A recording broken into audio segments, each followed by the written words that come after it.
Hey folks, it's Aquafil again, and as promised,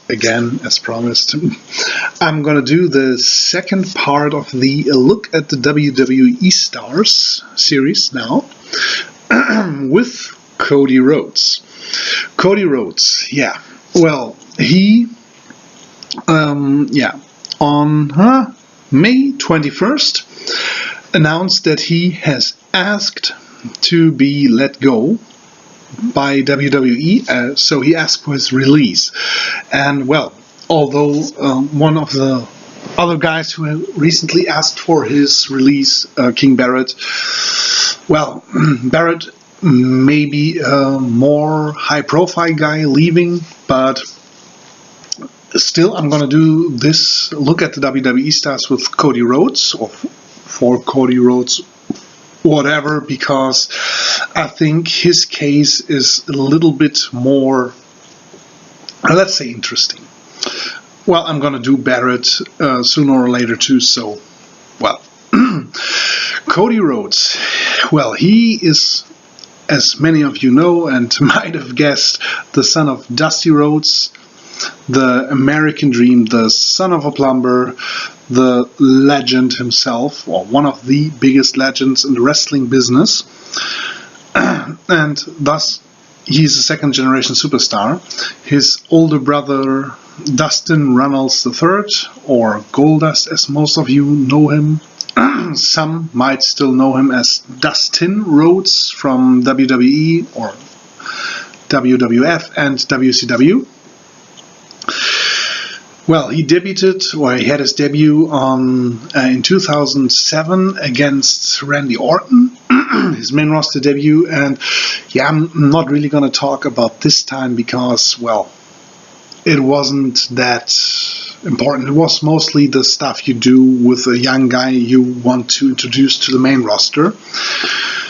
After he lost his feud against Randy Orton, he, feuded against Hardcore Holly, and then suddenly he was World Tag Team Champion with him, and turned on him in 2008, and aligned himself with Ted DiBiase Jr. to form The Legacy. The Legacy got the tag team titles from John Cena and Batista, and they had Manu, the son of Arthur, from the legendary Wild Samoans. They took him in to the Legacy, and those three created a stable that consisted of second and third generation superstars.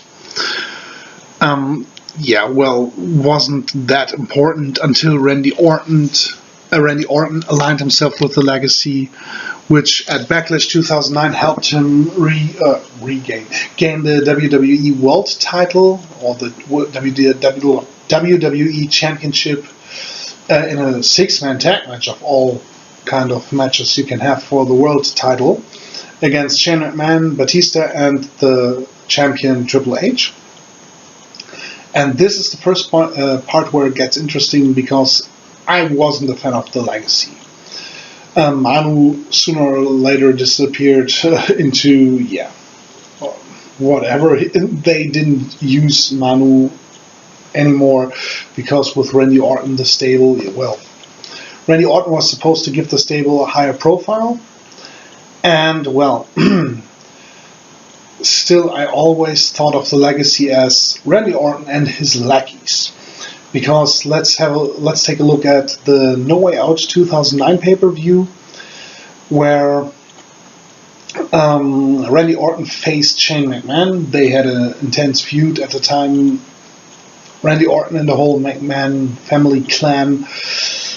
And he barely made it through this no-holds-barred match, thanks to the Legacy, or rather his lackeys, helping him.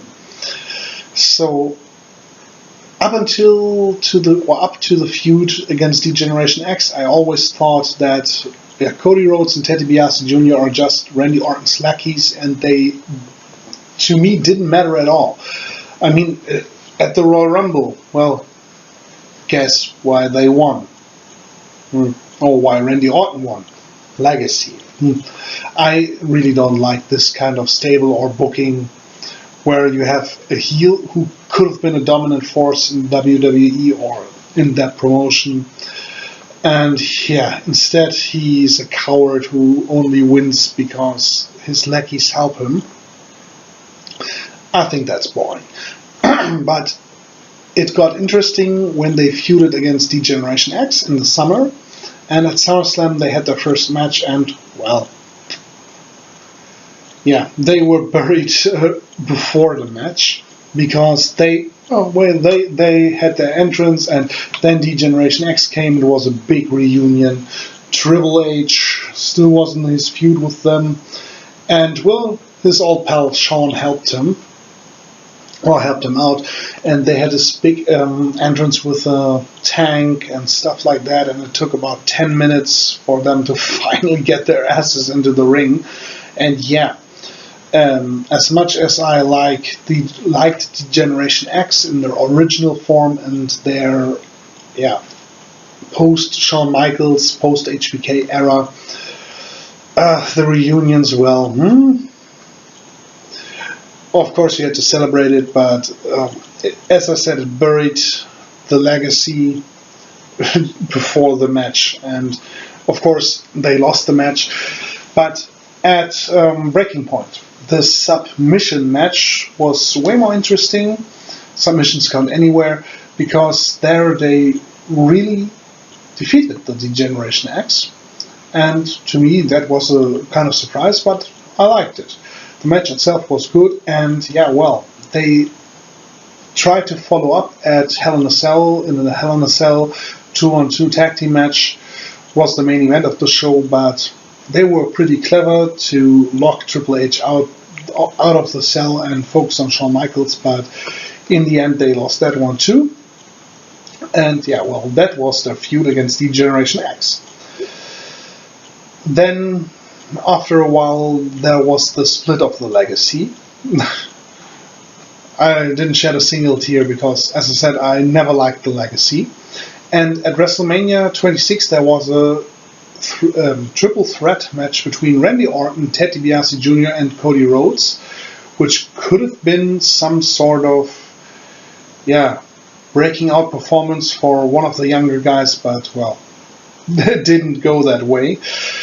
So yeah, that was a missed opportunity, and we're going to talk about the missed opportunities a lot here. And after that, Cody had his dashing Cody Rhodes gimmick. He had a new persona. He was the best looking guy in the whole locker room. No offense to Cody Rhodes, but that was delusional, and whoever wrote that gimmick or had the idea for that gimmick, well, they should have been fired.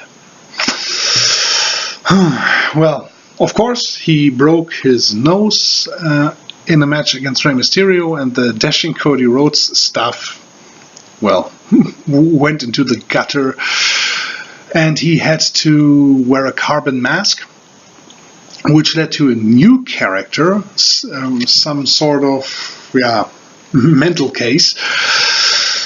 At least with that, he won the IC title, and some people liked the gimmick. I didn't like it, because somehow, let's look at it this way. Dusty Rhodes was one of the most charismatic workers of all time. He was one of the best talkers of all time. And, he didn't have the look. He wasn't the greatest technician in the ring. And why would a guy like him be in the main events for the NWA World Heavyweight title in the mid-80s against a guy like Ric Flair?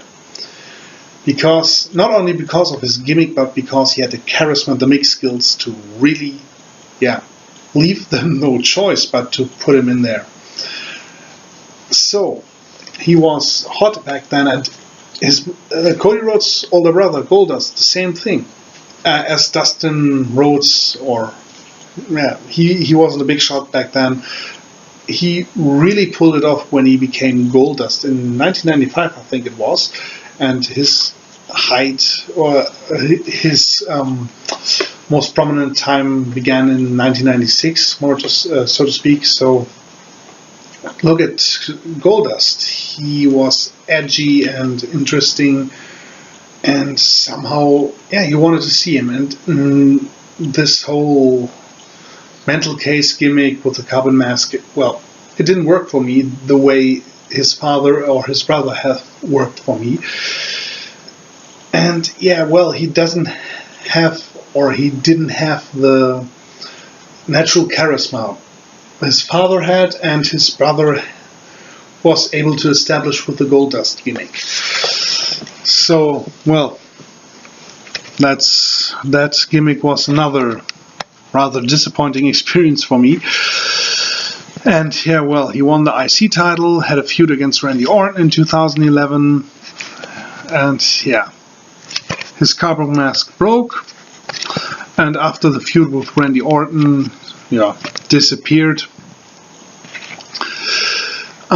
He started to feud against The Big Show in early 2012 because, well, Big Show eliminated him from the Royal Rumble.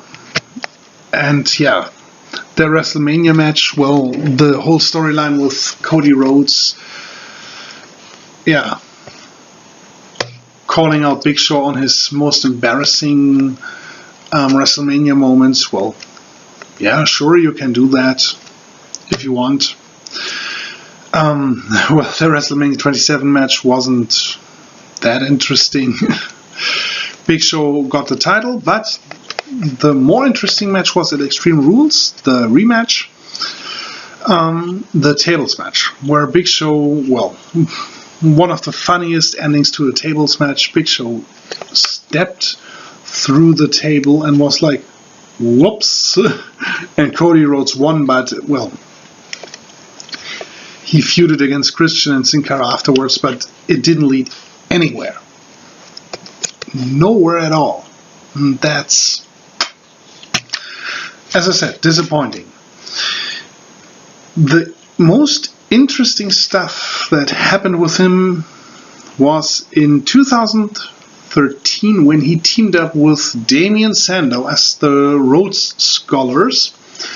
And well, Damien Sandow, I've mentioned this before, he could pull off everything. The gimmicks they had thrown at him, the shit he had to do, and he pulled it all off. Same with the Rhodes Scholars. You have the intellectual savior of the masses, and you have Cody Rhodes with a fancy mustache. And this intellectual bromance clusterfuck worked. It just worked. And somehow Cody Rhodes suddenly developed the charisma I didn't see in him before. He really developed it.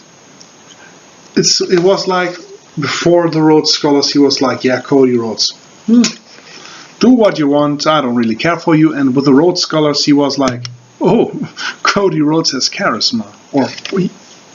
I was surprised. He was really able to show that he actually had charisma. Not as much as his father, but he had charisma. And yeah, the peak of his career, in my opinion, was when when Damien Sandow, well, screwed him out of his possible Money in the Bank win. And at that time, when he was in the Money in the Bank match, it could have been his breakout performance, because at that time he was so hot. The crowd was so into him. He could have been pushed into the main event, not necessarily the main event, but at least in the upper card. Well, WWE didn't do that, but, well, at least they put him in a storyline where his job was on the line, and he teamed up with Goldust. And with Goldust I was like, well, I liked him in the Attitude Era. I even liked him as Dustin Rhodes in the early 90s and in WCW. But I didn't think that he was able to still go. Well, he proved me wrong. And I think he proved a lot of doubters wrong, because I'm not a fan of old Attitude Era guys coming back, because many of them weren't great wrestlers. They just had great gimmicks and knew how to play them. Goldust still can go. He showed it a lot of times during that time. And yeah, they went against Roman Reigns and Seth Rollins to save Cody Rhodes' job. And the Shield was so hot back then, and it immediately put him back on the map.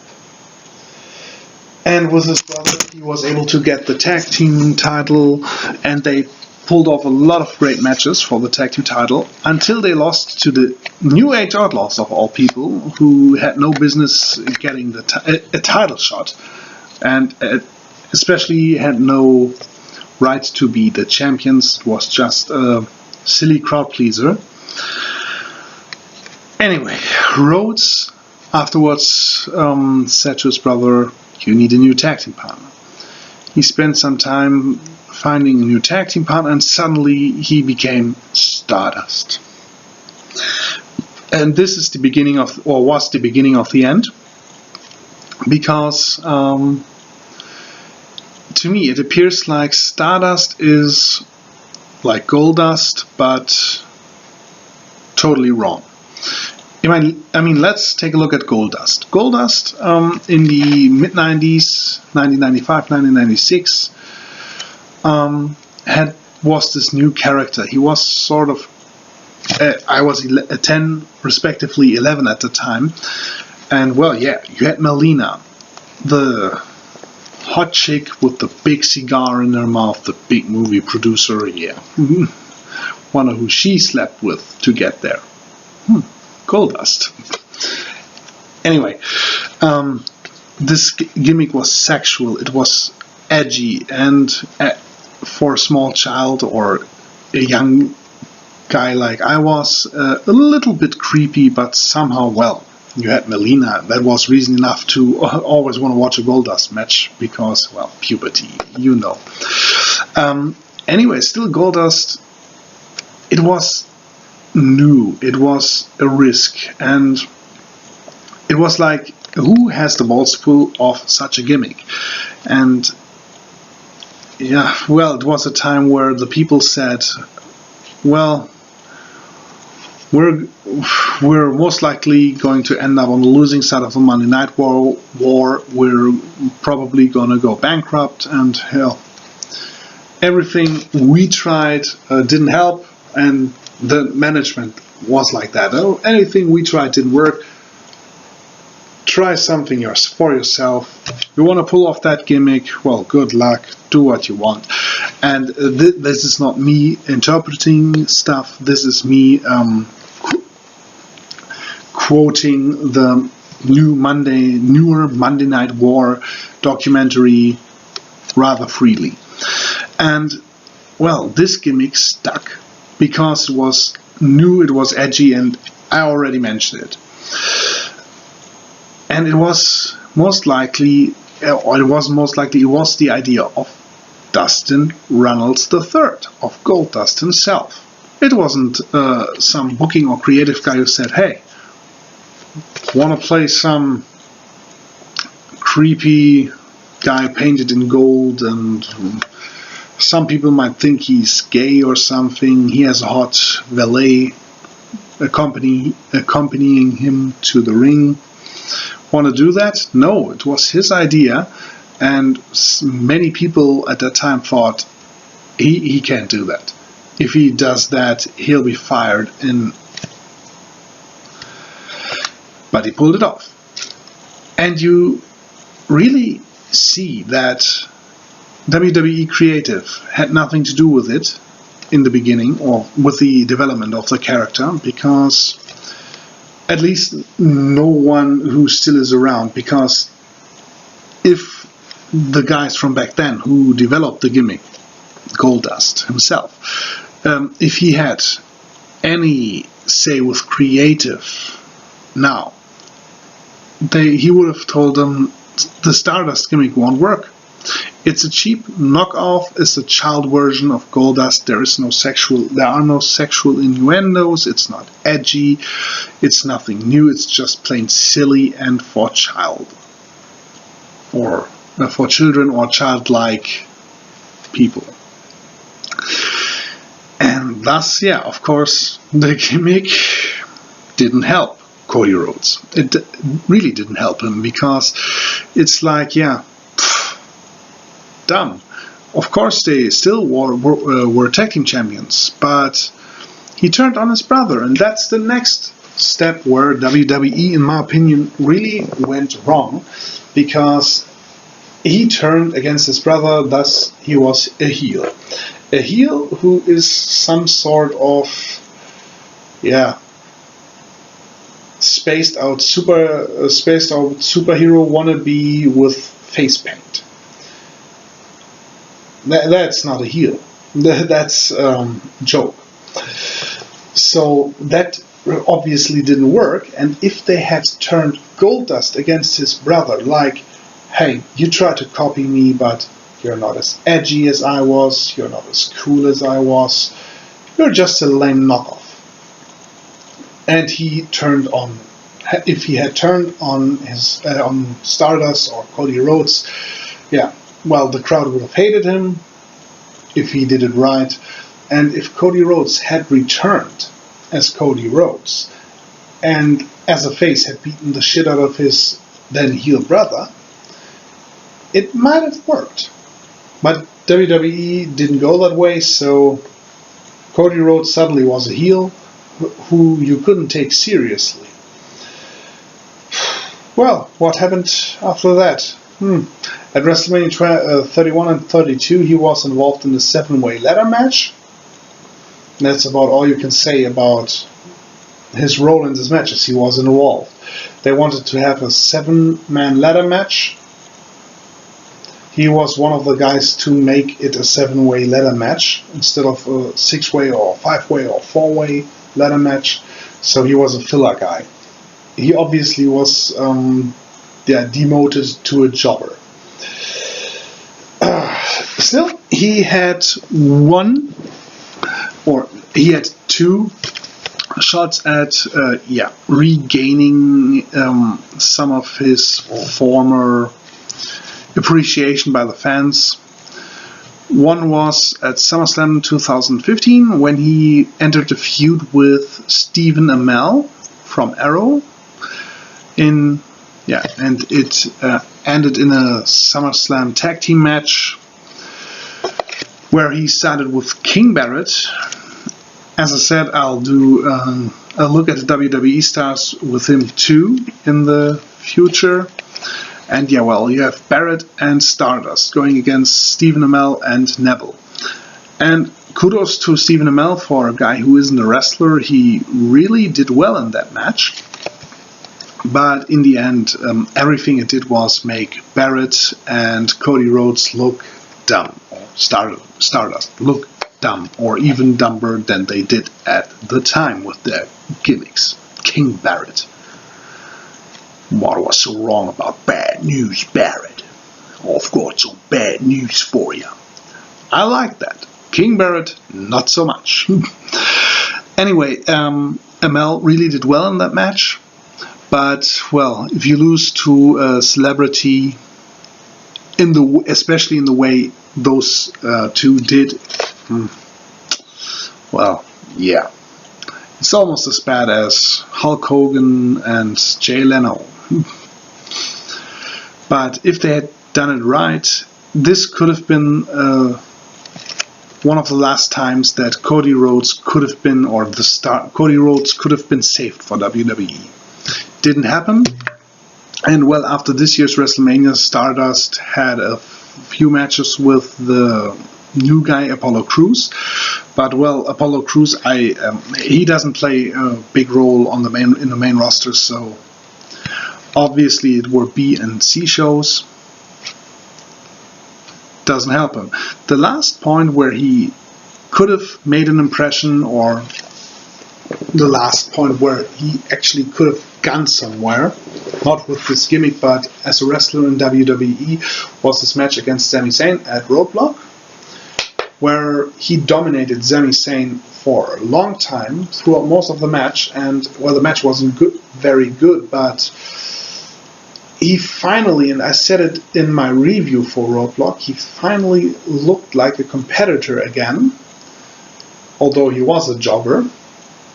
because Sami Zayn / El Generico is the guy to make you look good.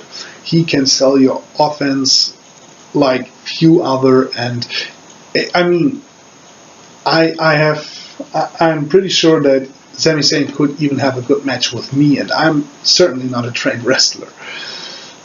That's how good he is, and of course he made Stardust look like gold, but yeah. Stardust lost that match, and Roadblock was not even a real pay-per-view. It was on the way to WrestleMania, and with more important stuff going on, obviously this match didn't get much attention. And yeah, that was Stardust's, or Cody Rhodes' career in WWE. And it really saddens me, because he is a talented guy, and during 2013 he has really developed a lot of charisma.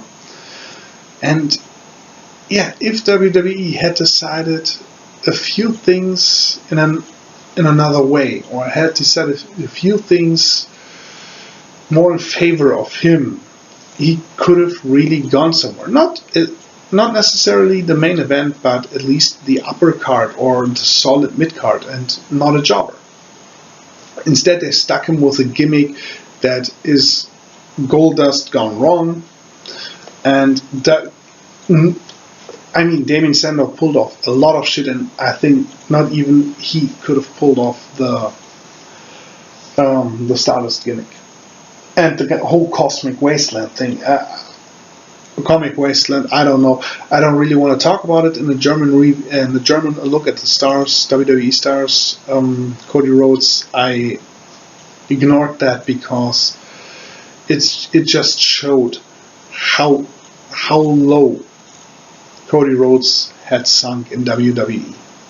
I don't really want to talk about it because I mean now I will talk about it a little, because you have the I even forgot the name of the other guys. Victor and Connor, the Ascension. I almost forgot it because they don't matter at all. They brought them into the main roster, introduced them, and immediately made them jobbers nobody really cares for. Yeah, teaming Cody Rhodes up with them really shows how his standing in WWE was. So, it really saddens me that a talented guy like Cody Rhodes is treated in that way. And yeah, so it's no surprise he left, or he wanted to leave, because I think it's similar to CM Punk. I don't know yet, because he said he wanted to talk about it a little bit later, but well, I don't think it's family issues or something like that. I think it's frustration with how he is utilized in WWE. Similar to CM Punk. I mean, I'm going to talk about Punk in a look at the WWE stars soon enough. But yeah, there's a lot of frustration if you know you're a talented guy and you know you had a few points in time, or there were a few instances where you could have been pushed and could have been great, could have been a real superstar, and you didn't screw them up like Jack Swagger or Adam Rose, who was currently released too. He didn't screw it up, he was screwed out of it because other guys were more important to management, or I don't know. Well, and frustration builds and builds, and if you know you're going nowhere and how you're treated is killing your passion for the business, and I think Cody Rhodes still has the passion for the business, well, that sucks. And of course you want to leave, because either you leave and head for new endeavors, or you sit through it hoping for the best, which will never come, or you just quit and don't want to wrestle anymore. And if you're a talented guy like Cody Rhodes, that's not the way to go. So I think what's in store for Cody Rhodes now? I think with him being a former WWE star and a talented guy, he has a lot of options. TNA, I wouldn't recommend it because this company still hasn't filed for bankruptcy. Is a miracle. Well, I'm going to talk about that with a new series that's coming soon, the promotions. Aquifil talking about promotions. First one will be TNA, and well, it's going to be split into two parts, and the second part will be Aquifil ripping on TNA. I wouldn't recommend that. And Ring of Honor, well, sure, he would be utilized there in a better way than in WWE, but honestly, he should head to Japan, because, I mean, look at Luke Gallows. He was a straight edge society lackey and nobody worth mentioning, and now he returns from New Japan and he's Luke Gallows, the club, involved in the main event storyline. And Cody Rhodes, with 30 years of age, is still a young guy. And at New Japan, obviously, they are always in search for new talents.